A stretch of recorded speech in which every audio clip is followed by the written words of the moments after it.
Chapter 14. Daniels. What? What are you? What did you... The doctor's mouth opened and then closed as he looked from Daniels to the unconscious Archer. Are you completely mad? I thought you two were on the same side. The other man was kneeling beside Archer's fallen body, passing a scanner over the captain's head before pressing a small round device to his temple. Relax, Daniels replied, fitting the weapon back into his belt before folding his hands behind his back. Voice quite cheerful. It's a neurosuppressor. I just stunned him. And Simmons there will modify his memory a little. Nothing serious. Just blurring the details of your face, removing any memory of your ship's appearance. We'll be doing the same to T'Pol when she's off her duty shift. This is the simplest way to prevent any significant alterations to the timeline due to your visit predating the Detroit incident. Far simpler than wiping the crew's entire memory of the encounter, at least. With any luck, it'll be enough to keep the relativity off your trail. Could we speak inside? Oh, inside, the Time Lord drawled. Like you lot haven't tried to pull that one before. How do I know you're not trying to drag me back into a detention cell? Well, Daniel said, blinking, if we intended to make an aggressive move, I would have shot you too.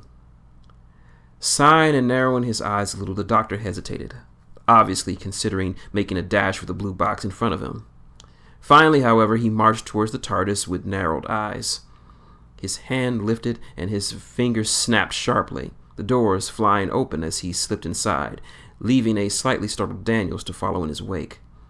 As they stepped into the TARDIS, rather unceremoniously leaving the captain of the NX Enterprise behind in the launch bay with his mind-wiping medic, the Time Lord kept half an eye on Daniels, expecting him to pull some sort of scanner out of his admittedly non-existent pockets at any moment.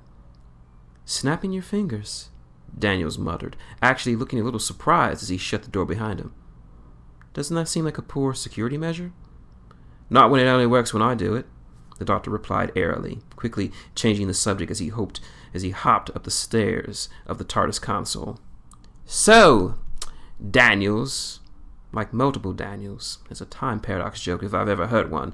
Not, I presume, from the relativity, unless there's some more inter-ship bickering than I thought on there. No, Daniels replied, shaking his head as he wandered around the control room looking, for just a moment, like a wide-eyed little kid. I come from the 31st century, not the 29th. Actually, I'm the reason they didn't find you here already, or in Detroit for that matter. Jonathan included both incidents in various reports to Starfleet, or rather, he'll be including them soon. But I pruned the records about a century later, thanks to a very selective data bomb. It also helped to keep Picard's Enterprise from learning who you are too soon. The doctor's mouth opened, and then closed, and then he just laughed, a helpless little giggle. Something about having one faction trying to drag him in for questioning, only to be stopped by potentially the same faction later down the time stream, struck him as ludicrously droll. Daniels, for his part, didn't seem to mind the laughter, instead oogling the control console as he waited for his host to finish. Well, I just wish you hadn't pruned this ship's doctor's autopsy report. The doctor finally scoffed, jabbing a finger at him. The only reason I'm here in the first place is because the Relativity Starfleet didn't know where or when that ship came from, or who took it back for that matter. I thought, I know, Daniels replied, sounding sympathetic. I'm sorry for that, but it was decided that we should talk. Should we now? The Time Lord's eyes narrowed just a little. Why would you hide me from the 29th century anyway?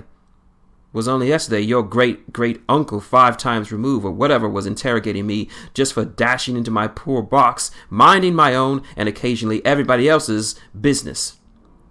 Daniels actually winced at that a little, leaning back against the railing as he held his hands up. It was clear he was trying to find just the right words to get his point across, since something about his mildly nervous appearance took the doctor's edge off. At least until he realized his entire appearance was probably crafted for that reason, and then he just felt more annoyed. We've gathered information about you since then, Daniels finally explained. About your encounter with Picard's Enterprise. It was enough to convince us that you were telling the truth, that you do come from another reality. And since that means you're not just some con artist with foreknowledge of, say, the incident with the Alcheron sun, coupled with the fact that you completely hacked the relativity's computers in less than half a minute, that would put your intelligence at somewhere at... Well, we've decided that you probably know what you're doing. The doctor couldn't help but chuckle a little at that, but it was a dry, humorless laugh, and his eyes didn't grow any friendlier. Anyway, Daniels continued, the relativity was right. There is no physical proof of a doctor having occupied this universe before, only stories, and that is why they assume that you were some sort of charlatan, but we believe otherwise. The blue box, bigger on the inside than the outside, higher alien intelligence, even the medical scans taken by Dr. Crusher, it all fits. You are, as we now accept, a Time Lord, the only Time Lord we've ever encountered. Well, about time, the doctor said, snorting as he stretched a little, trying to look as unconcerned as he possibly could fake. Why is it that you're here, then? Apologetic cupcakes? Because I'd be lying if I said I didn't have a sweet tooth. We're here because we've learned a little in the past couple of centuries, Daniels replied, completely ignoring the verbal jab. We've stopped simply modifying events in the past and actually started paying attention to time itself, studying the fabric of it, how it flows, how it functions. We've gained not just knowledge, pure cold facts, but also wisdom to temper it. So, the doctor replied, lips curling up just a bit, you fancy yourselves a new group of Time Lords, do you? No, Daniels replied openly and honestly as he shook his head. We at least know enough that we are not on par with you, or the race you apparently represented once. We hope that someday to know time like you do, but the human race is still very much composed of children. Only now have we at least admitted that we've some growing up to do. But we've still learned enough to realize that there is something about this whole situation with you, with our universe, is wrong, the doctor finished for him, the sneer fading, his expression softening just a little. Exactly. Daniels' hands spread a little as he reached across towards the TARDIS console, hesitating before pulling away, starting to pace slowly. You're a perfect example. You shouldn't exist here, Doctor. Or rather, either your counterpart should exist, or the stories about him shouldn't. There's a saying that every tale, every legend, has in it a grain of truth. But legends about the Doctor, the Time Lord, they don't come from a specific source in our universe. A certain event, they just exist, springing into being without any logical reason. And I'm not the only case, am I? The doctor mused. No, Daniels replied. There are shadows, remnants of things that don't exist, never existed, and yet someone remembers them. Something recorded their passage, like a wake without a ship, and we have no idea why.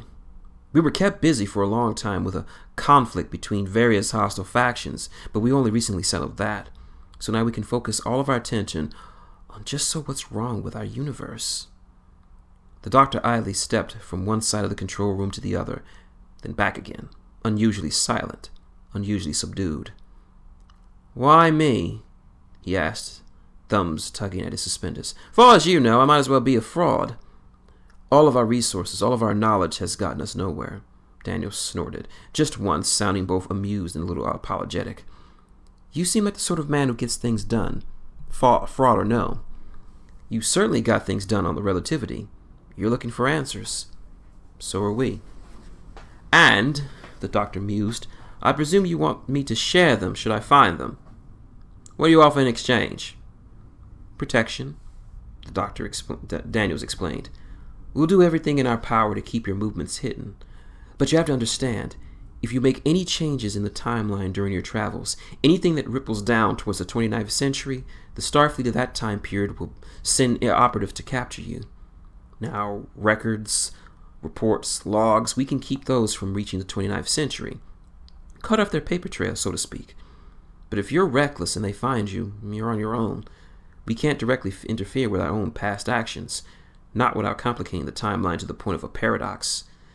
Right, don't rock the boat too much, the doctor murmured, sighing softly as he waved his hands idly. Understood. Go on, then. Back to the ivory tower with you. I think we're done here. The time operative's head bowed as he moved slowly past the Time Lord. descending the steps until he stood just below the raised platform. A hand went to his ear as he spoke quietly for just a moment, seemingly into empty air. He then turned back towards the doctor, just a hint of sadness in his eye. The doctor, for his part, lowered his gaze, becoming very interested in his own shoes. "Good luck, Doctor," Daniel said, and he seemed to mean it. "I really hope you find what you're looking for." When the Time Lord looked up again, the operative was gone. The control room was silent for moments, and then minutes, and then hours as the doctor stood at the same place, the same posture, arms folded across his chest and head tilted to one side. Not a muscle he was moved. His eyes scarcely even blinked as he seemed to fall into himself. Tears of frustration and dejection beaded in his eyes. But moment by moment, his gaze began to harden, his jaw began to tighten, and when he turned towards the console, he honestly didn't know what to do or where to go now. So, hearts heavy, the doctor returned to the one place he never thought he had to go again.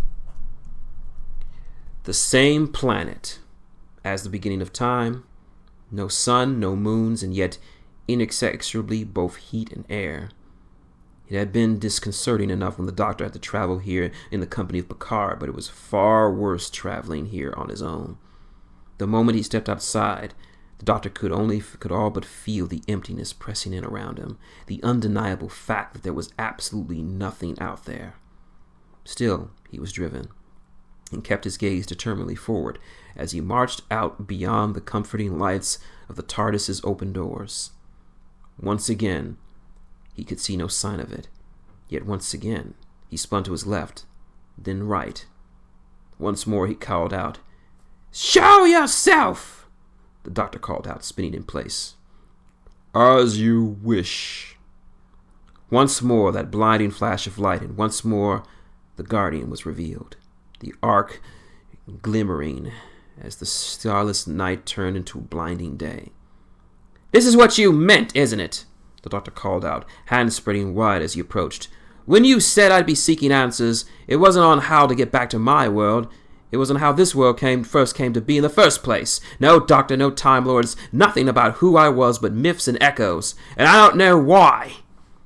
You said I would find the answers, and I wouldn't like them, but anything is better than this damned mystery. I need to know. I need to understand what has happened here." Such knowledge will only bring with it pain." "Do you think I care?" the doctor snorted. "I'm destined to die, killed for no purpose, murdered in the name of some shadowy prophecy. Any pain that could come to me from knowing anything that I learn here won't make the slightest bloody difference in what happens to me on that beach. So tell me, damn you!" The silence stretched out for a long, long time as the Guardian seemed to consider the demand.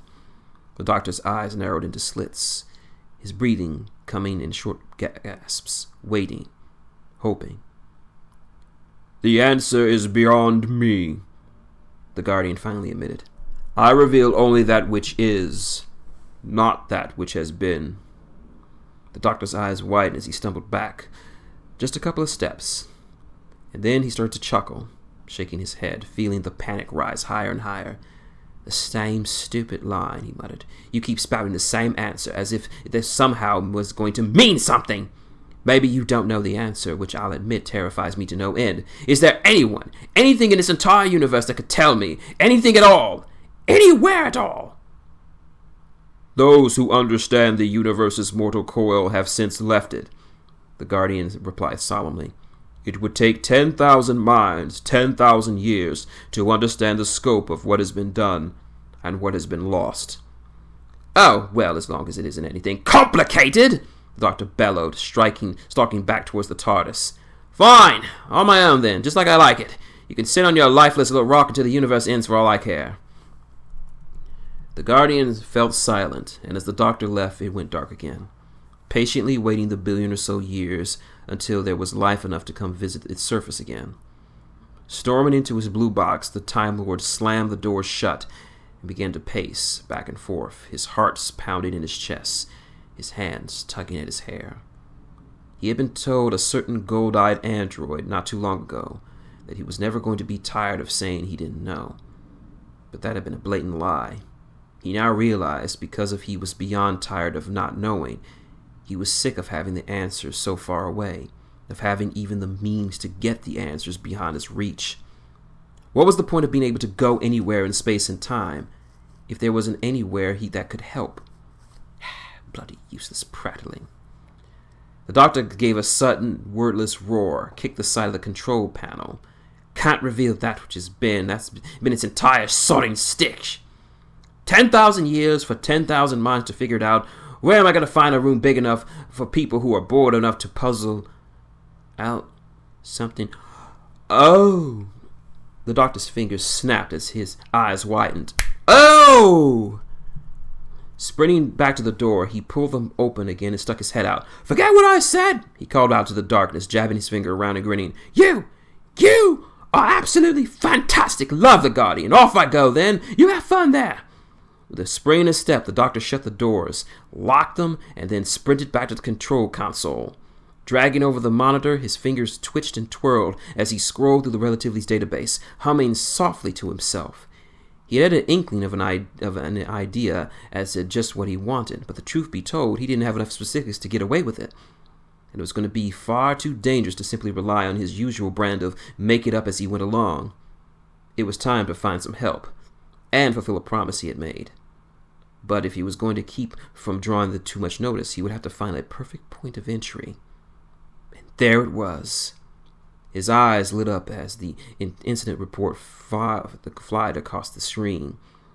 A delighted grin crossed his face, and as he read the specifics, his grin faded, bit by bit, until the smile was gone altogether.